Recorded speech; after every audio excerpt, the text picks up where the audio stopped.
خود چیستن که مردم از دور از قرآن زندگی کرده. اگر با قرآن نزدیک زندگی میکرد گاهی خیانت نمیکردن، گاهی هم، بلکه از جیب خودم مصرف میکرد که همیشه خوب جور شود.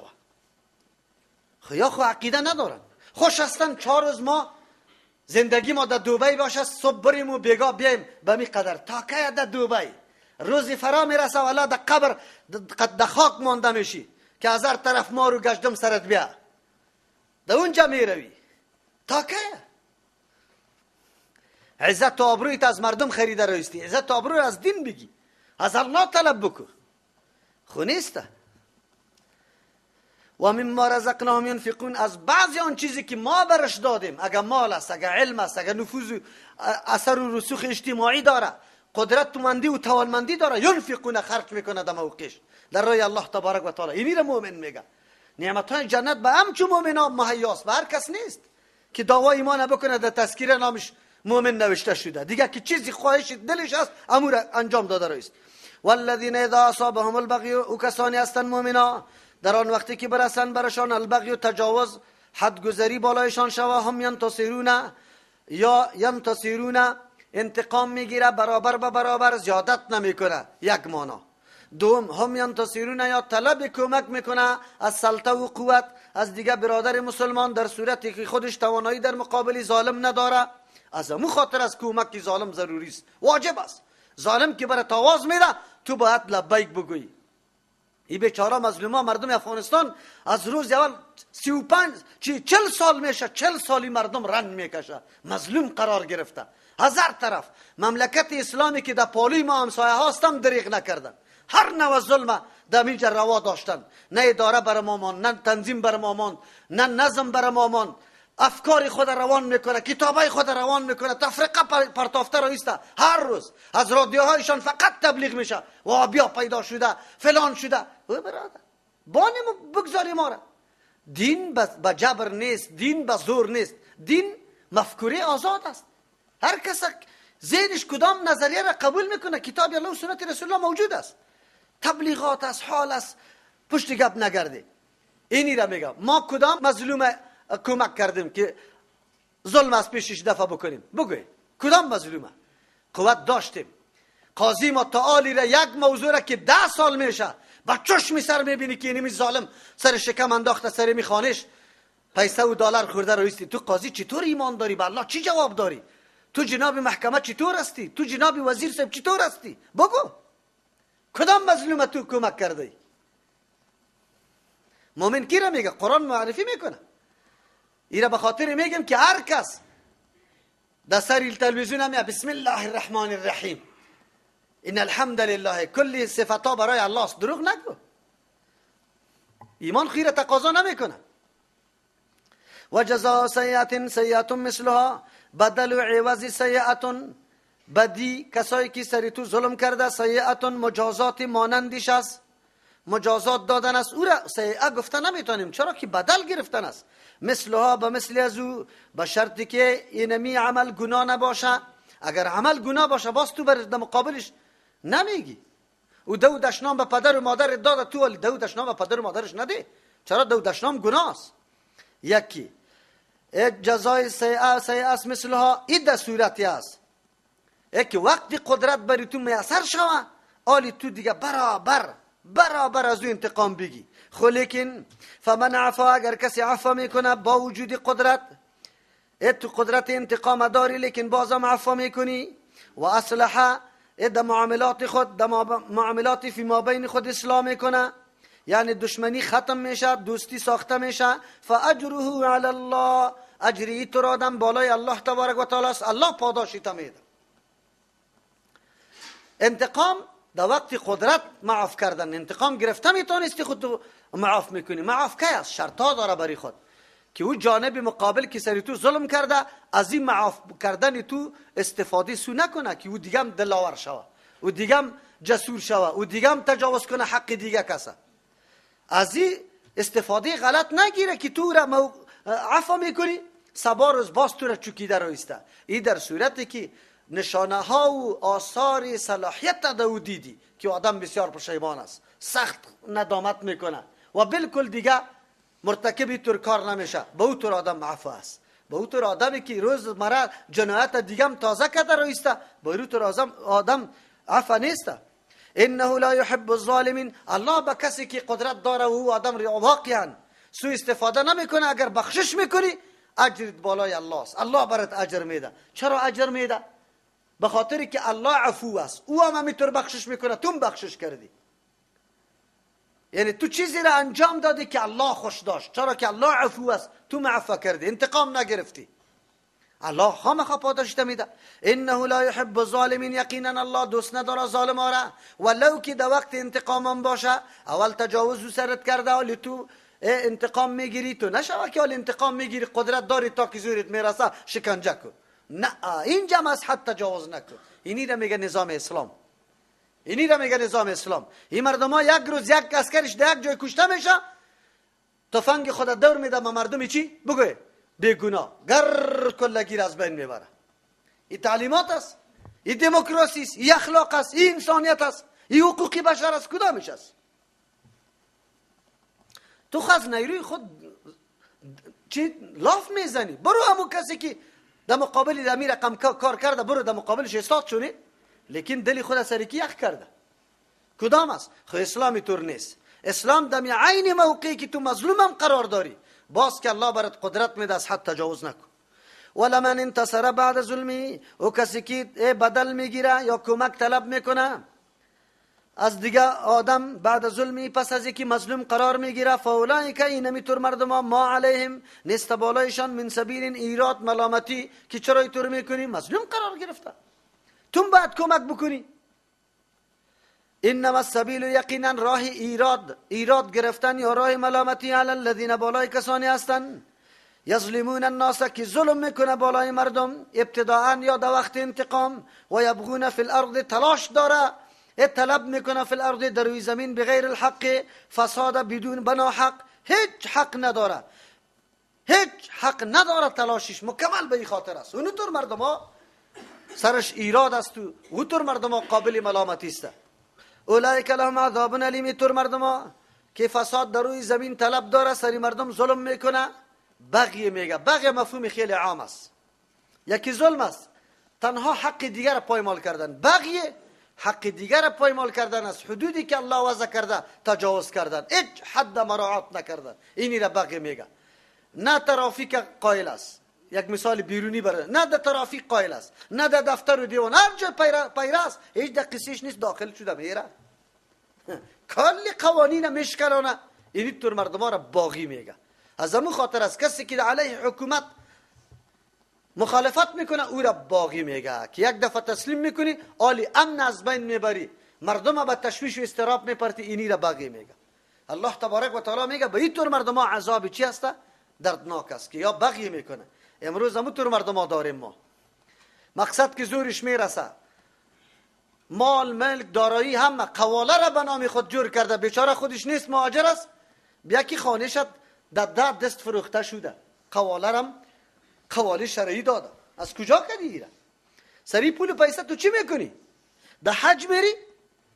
خب ولمن صبر و غفر. کسی که صبر میکنه و غفر بخشش میکنه، یعنی در موقع قدرت است، میفهمه که جانب مقابل استفاده سوء نمیکنه، از صبر میکنه، انتقام نمیگیره، و غفر بلکه بخشش میکنه، به هیچ گونه کینه کدورت در دل خود نگاه نمیکنه. این ذالک یقینا نیکار لمن عزم الامور. از امور خیلی پر ارزش است، کارهای پر ارزش است. عزم اموری را میگه که از تصمیم قاطع سرچشمه میگیره. یک آدمی که تصمیم قاطع داشته باشه، یا عزم اموری را میگه دو قسم امور است، یکی عزیمت است، یکی رخصت است. یعنی این کارهای است که الله عزیمت مقرر کرده، رخصت دادش اجازه نداده. یعنی اگر این کار کردی تو به عزیمت عمل کردی، اگر چی برای رخصت جایز بود که تو انتقامم میگرفتی، لیکن اصل عزیمت است که تو انتقامم نگیری، معاف کنی خود، در صورتی که او استفاده نادرست نکنه. یا عزم امور از کارهای است که تصمیم در موردش گرفته میشه، اینطور سرسرانه نه، سطحی نه. تصمیم در موردش چطور گرفته شد؟ بی که جانب مقابل اگر معاف کنم برش خیلی مفید است، اگر نه که انتقام بگیرم. اگر آدمی شوخ است، بدبخت است، هیچ اعتنا نداره، بند و واز به این گپا نیست بعد انتقام از پیش بگیری. اگر نه که آدمی هست از پیش چیست پشیمان است، یک دفعه میتور کار از پیشش خطا شده به او طور مردم معاف کو. یعنی تو در موردش تصمیم میگی، ببین حالات مشاهده کو، بعد از او تصمیم بگی.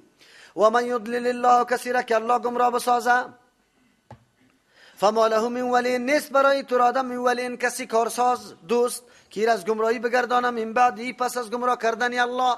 الله کی کسی را گمراه بکنه؟ خو الله کسی را همو تو با جبر گمراه نمیکنه. زمان الله گمراه میسازه ای را که اسباب هدایت الله برش داده او را ضایع کنه، او تلاش نکنه برای کمایی هدایت، بلکه او تمام عمر طرف گمراهی میره دیگه. بعد از او خام طور است، صلاحیت ها را، استعدادا را که خود از دست میده، گمراهی خود به خود درایش میه. و تر الظالمین لما رأوا العذاب، تو میبینی ظالما را پیغمبر علیه السلام، لما رأوا العذاب، در آن وقتی که ببینن یا عذاب، میبینی حالتشان خیلی خراب ابتر، یقولون میگه دو جهل الی مرد، آیا بازگشت، هل الی مرد، آیا برای بازگشت من سبیل، کدام راهی است که پس بریم در دنیا عمل نیک انجام بدیم. حالات خود کی مشاهده میکنه که چی بدبختی ها پیش ماست، ما کل عمر چرا ضایع کردیم، ایج نمیفهمیدیم کدام طرف میاییم، مست بودیم در مال دارایی خود، قدرت قوتی خود، هر طرف ظلم زیادت، هیچ چیز بر ما به خود کمایی نکردیم. و تراهم، تو میبینی یارا، یعرضون که پیش کرده میشه علیها بالای آتش جهنم، خاشعین که سرخم هستن، ذلیل است، فروتن، من الذل، از جهت ذلت رسوایی، ینظرون من طرف خفی، نظر میکنه از نگاه پوشیده، نزای از دیدن کمزور، مثل که در گوشه چشم سعی میکنه از دست خجالت. و قال الذين آمنوا، میگوین کسانی که ایمان آورده، در اونجا وقتی که میبینه حالات کفار میبینه، مشاهده میکنه، میگن ان الخاسرین الذين خسروا، یقینا توانی حقیقی، خسارمند حقیقی کسانی هستند، خسروا انفسهم، که خساره کردن بالای نفسای خود، یعنی نفس خودم در خساره انداختن، خودم چیزی را در دنیا نکردن، نه عقیده صحیح، نه عمل صحیح، و اهلیهم، آل و اولاد خود هم در خساره انداختن، وارم تشویق ترغیب به سوی راه حق نکرد، خودم در بدر کردن. اهل خودم کدام مردم است؟ اما مردمی که بیگا میشه بچم بگم و فیلم فلانی را، او خب اولاد خودم گرد میشانه، اینقدر دقیق برش سعی میکنه که پرسان نکو. یک بیگا برش نمیگه که بچم چه عقیده داری در مورد الله، توحید میشناسی یا نمیشناسی، قرآن میخونی یا نمیخونی. اینی مردم ها را میگه، اینی مردم هایی که نه خود از قرآن بهره گرفت، از دین بهره گرفت، نه اولاد خود برزی گذاشت، بلکه اولاد خودش چی بود؟ سازنده. اولادش چی شد؟ بازینگر. چرا که تمامی روز از ساز کار میگرفت، اولادش بازی برش میکرد. امور رقم است، اوی بسیار رول داره، قدرت الله تبارک و تعالی است. اگر در خانه مولا باشه اولادش کلش درس خان میبره، دکتر باشه اولادش کلش فقط دواره میشناسه، سر و کارش با دواست. یوم القیامت، در روز قیامت، تاوانی واقعا همون مردمی است که خود و اولاد خود در تاوان انداختن. چرا اولاد قطعش میگه پیش حمایت تیر شده بود، یادم حتی اگر خود از پیشش از دست رفته بود، عمرش تیر شده بود، آلی فراگیری علوم قرآن نمیتونست، مسائل دین از یاد نمیتونست، اولاد خود موجود بود. در وقت خودش اولادش خب مدرسه در پالی خانش بود، خب مطالعه گرفته میشد برای ترجمه قرآن، خامور هم نگذاشت، قید مان که اگر پایت بیرون کده بودی من دو چیریت میکنم. اینی گپارا برش گفته بود. خود نداشت، اولادم نگذاشت که آینده برش یک دعای نیک میکرد. اما از اولاد چیست؟ از دعای اولاد نیکی خدا محروم شد، نعوذ بالله. از شفاعت توی گپایش خوب بگذار. سوم ترجمه، و اهلیشان یوم القیامت، در تاوان انداخته، در خساره خدا و از اهل خود به خساره شد. از نفس خودم چیزی برداشت نکرده کمایی، از اهل خودم. چرا؟ خودش مشرک بود، نعوذ بالله، اهل و اولادش موحد بود، رفت طرف جنت، حالی با مشرک شفاعت نمیشه. این آدم بسیار تاوان کرده. که کسایی که در زیر دستش تربیت شده و طرف جنت میره و خود یزید کجا میره؟ دوزخ میره. مولا هم دایی میآید که مقتدیایش از دست تقریر مولا در جنت میره، خودی مولا در کجا میره؟ در جهنم میره. الا خبردار ان الظالمین فی عذاب مقیم، یقینا کسایی که از حدود الله تجاوز میکنه، خصوصا در عقیده توحید که رای شرک در پیش میگیره، فی عذاب مقیم، در عذاب دائمی است. و ما کان لهم من اولیاء، نیست بری از یا کسانی متصرفین کارسازا، ینصرونهم که امدادشان بکنه خلاص کنه یار از عذاب، من دون الله بغیر از الله کسی است؟ و من یضلل الله، کسی را که الله گمراه کنه، فما له، نیست برای تو را من سبیل راه حق. یعنی وقتی که در دنیا راه جنت اختیار نکرده، حالی از کجا میشه که او راه جنت پیدا کنه؟ در اونجا اسباب جنت مهیا نکرده. استجیبو، وقتی که گپای تو راست، حالاتی تو رو میایه پیش روی ما، با کلگی ما الله اعلان میکنه استجیبو، بپذیره، قبول کنه قبول کنه قبول کنه، لربکم، انقیاد تابعداری بکنه برای پروردگارتان. این نمیره میگه دعوت بسوی او چیزی الله بر ما میده که سبب نجات میشه، بپذیری لربکم، احکام پروردگارتان مکمل تابعداری و انقیاد کنه، من قبل ان یاتیا، پیش از اینکه بیای یوم، تو روزی که لا مرد له، که بازگشت برای او روز نیست، من الله، از جانب الله. باز موقع برای آدم داده نمیشه که دنیا بیا. ما لکم من ملجأ، نمی باشد او تو روز، من ملجأ پناهگاه، یوم زنده او تو روز. و ما لکم من نکیر، نمی باشد برای شما من کسی نکیرین، که انکار بکنه سری عذابتان، که چرا عذاب دادی، کسی هم نیست که بازخواستتان بکنه. یک یا نیست برای شما من نکیرین، کسی انکار کننده که بگویم من این عذاب نمیپذیرم. بالکل میپذیری، خود به خود کش کرده بودی. در دنیا الله اسباب هدایت به روان کرده بود، تو خود از بین برده بودی.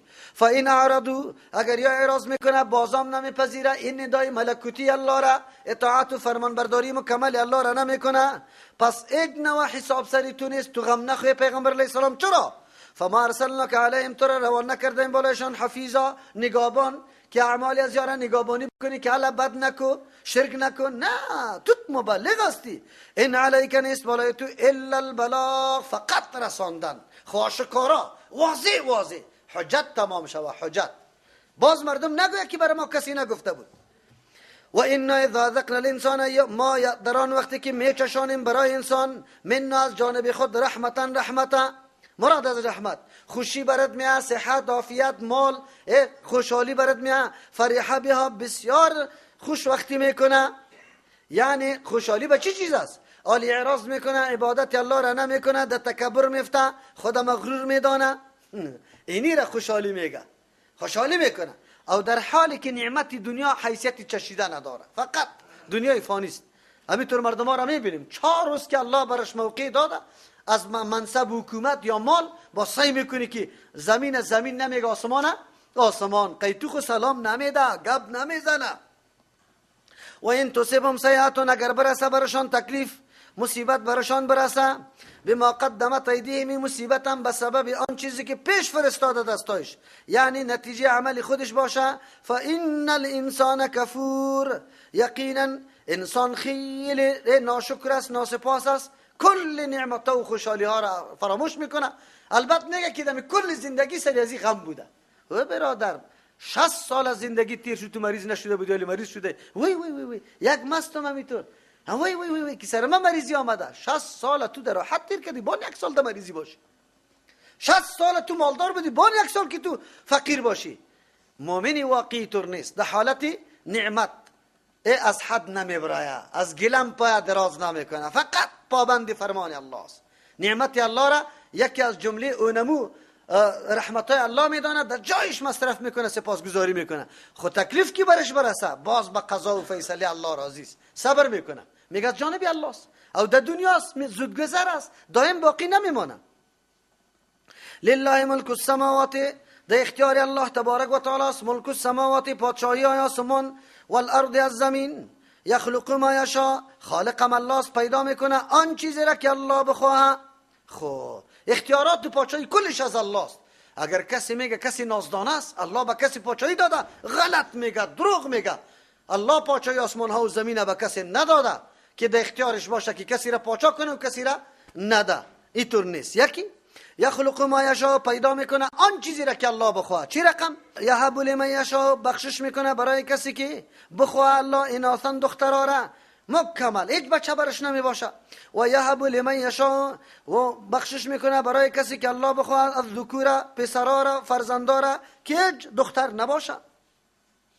او یزوجهم ذکرانا و اناثا، یا جفت و جوره میده برشان ذکرانا و اناثا، هم فرزندا چیسته بچه و هم دختر. و یجعل من یشاء، میگردانه کسی را که الله بخواه عقیما نازای. انه علیم قدیر، یقینا الله قدرت داره. حالی میگه خنثی را خو نگفت که معلوم نمیشه که مذکر است یا مؤنث. الله قدیر است. بعضی اوقات همونطور میکنه خو خیلی کم میباشه، از او خاطر اول از ذکر نکرد. قرطبی رحمت الله علیه از واصله ابن اسقر رضی الله عنه نقل میکنه که میگه ارگ اولاد اولی کسی دختر باشه او با برکت زن است، چرا که الله در اینجا اول یهب لمن یشاء اناثا گفته. یکی بعضی مفسرین این را مربوط به مثال انبیاء علیهم السلام مقرر کرده. اولش بخشش میکنه الله تبارک و تعالی برای کسی که بخواه تنها چی را؟ لمن یشاء اناثا، دخترها را برش میده، تنها دخترها را. این میگه چیسته اول تنها دختر دادن و اولاد ندادن، بچه ها ندادن، پیغمبر علیه السلام است. او دیگه که اولاد میده دختر نمیده، ابراهیم و لوط علیهم السلام است. او که نه اولاد میده و چی نه دختر نه بچه، یحیی و عیسی علیهم السلام است. این را به طریق مثال میگه. انبیاء علیهم السلام بودن خو لیکن و اختیارات نداشتن که اولاد به خود پیدا کنه. یکیش اولاد نداشت برای خود پیدا نمیتونست، یکیش دختر داشت بچه نداشت برای خود بچه پیدا نمیتونست، یکیش بچه داشت دختر نداشت دختر پیدا نمیتونست. کلش ده اختیارات کیست؟